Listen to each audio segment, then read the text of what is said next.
I love spending time with my family. We do many activities together that bring us closer. One of our favorite things to do is cooking as a family.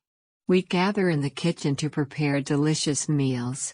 Each family member has their specialty, and we take turns choosing recipes. It's a great way to bond, share stories, and enjoy a tasty dinner. Another activity we enjoy is going for family walks.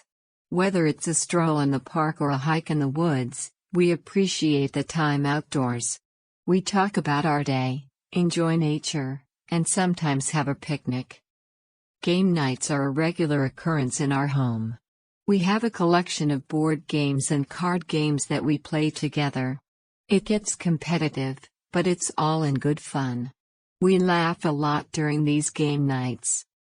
We also have movie nights. We choose a film, make popcorn, and create a cozy movie-watching environment in our living room. It's a relaxing way to unwind and enjoy each other's company. In the evenings, we like to read together. We pick a book, take turns reading chapters, and discuss the story. It's like our private book club. These activities make our family strong, and I wouldn't trade them for anything else.